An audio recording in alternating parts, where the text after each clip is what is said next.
Hola, mucho gusto. Me presento, soy Valeria Saritama, estudiante de la Universidad Católica de Cuenca, de la Facultad de Criminología y Ciencias Forenses. Junto con mis compañeros estamos cruzando por el primer ciclo de esta carrera y en este video se les va a hablar sobre la clasificación de las normas según su fuerza vinculante. Este tema se divide en imperativos, consejos y peticiones. Los imperativos se dividen en imperativos positivos e imperativos negativos. Los consejos se dividen en facultativos u obligatorios. Y las peticiones se dividen en recursos. Bueno, una vez dicho esto, doy paso a mis compañeros, quienes les van a explicar y profundizar más en estos temas que les acabo de mencionar. Como primer punto tenemos los imperativos. Las normas imperativas son aquellas de cumplimiento obligatorio. Imponen mandatos o deberes que deben ser obedecidos por las personas o instituciones a las que van dirigidas. Cuando no se cumplen pueden generar sanciones o consecuencias jurídicas.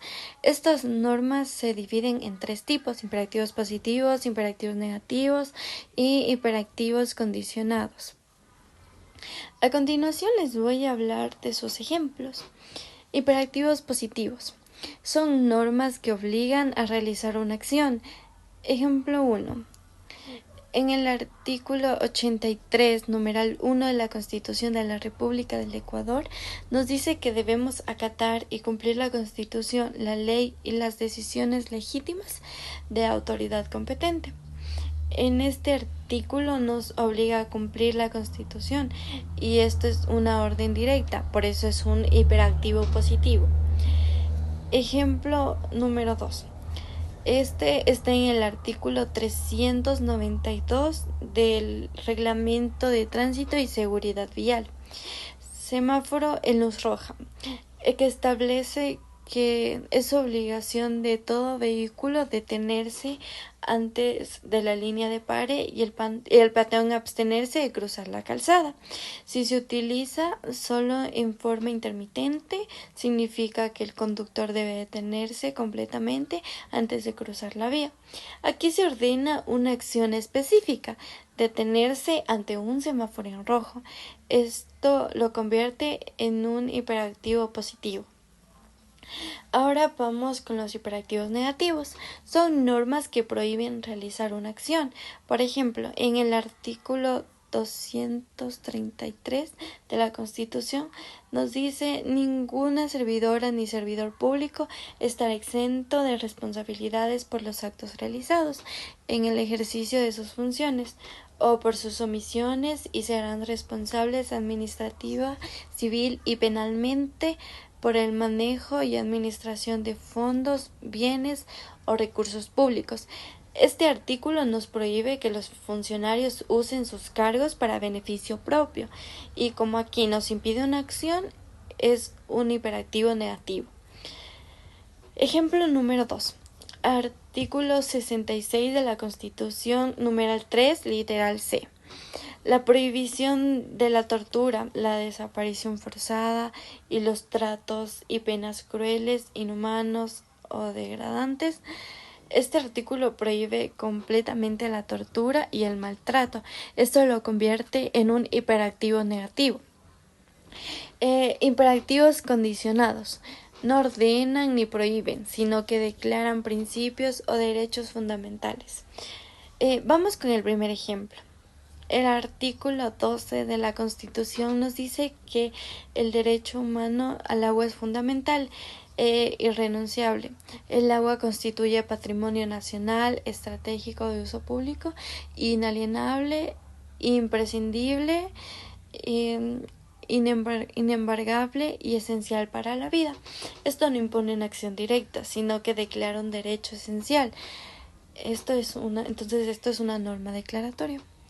Ejemplo número 2, artículo 11, número 1 de la Constitución establece: los derechos se podrán ejercer, promover y exigir de forma individual o colectiva ante las autoridades competentes. Estas autoridades garantizarán su cumplimiento. Esto declara un principio que fundamenta el sistema jurídico, sin imponer una acción inmediata. En conclusión, las normas imperativas son obligatorias. Se dividen en tres partes: positivas, negativas, condicionadas. Positivas obligan a actuar, negativas prohíben acciones y condicionadas declaran derechos o principios. Les voy a hablar sobre los consejos. Bueno, las normas de consejos son aquellas que no obligan ni prohíben, sino que orientan, recomiendan o sugieren una conducta. Su finalidad es guiar el comportamiento de las personas hacia lo que se considera correcto, prudente o recomendable, pero sin ponerlo por la fuerza de la ley. En otras palabras, son normas que invitan a actuar en cierta manera sin exigirlo. Por eso, su cumplimiento no genera sanción si no se sigue, aunque puede tener importancia moral, social o de seguridad. Bueno, como se dividen en dos, como ya dije, en consejos facultativos u obligatorios, vamos primero con los facultativos. Los facultativos son aquellos que permiten realizar algo que no lo imponen. Por ejemplo, al servidor público podrá solicitar vacaciones después de haber cumplido un año de servicio. Esto permite pedir vacaciones, pero no las obliga a hacerlo. Es una opción personal. 2. Obligatorias. En las obligatorias parecen simples consejos, pero en realidad la ley sí los exige. Por ejemplo, debes usar el cinturón de seguridad, aunque suena como una recomendación de la ley de tránsito, obliga a hacerlo para proteger la vida y evitar sanciones.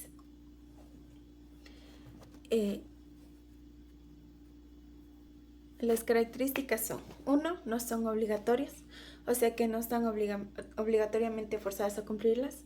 2. Buscan orientar y ayudan a las personas a tomar decisiones correctas y seguras. 3. Tienen valor moral o social. Aunque no haya castigo, seguirlas demuestran responsabilidad o respeto hacia los demás.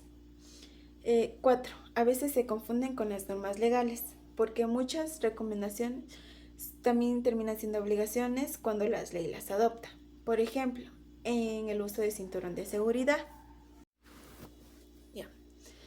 Bueno, siguiendo con el otro tema, que son las peticiones.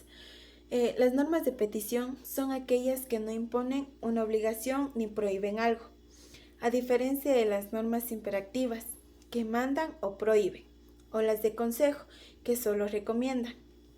Las normas de petición expresan una solicitud o un ruego, es decir, se pide algo de manera formal, apelando a la buena voluntad, cortesía o cooperación de otra persona o institución. En este tipo de normas no hay sanciones si la solicitud no se cumple, porque su fuerza es moral o social, no jurídica. El objeto principal es pedir que se realice una acción que beneficie a alguien o mejore una situación, pero sin imponer la obligación de hacer.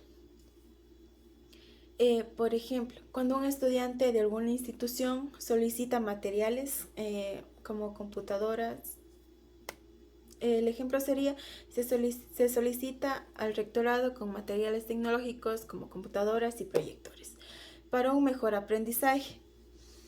Este ejemplo nos demuestra claramente una petición, porque el estudiante no ordena ni exige, simplemente pide algo. La solicitud se hace de forma respetuosa y formal, usando expresiones como se solicita o por favor. La acción solicitada, entregar los materiales tecnológicos, depende de la buena voluntad y disponibilidad del rector.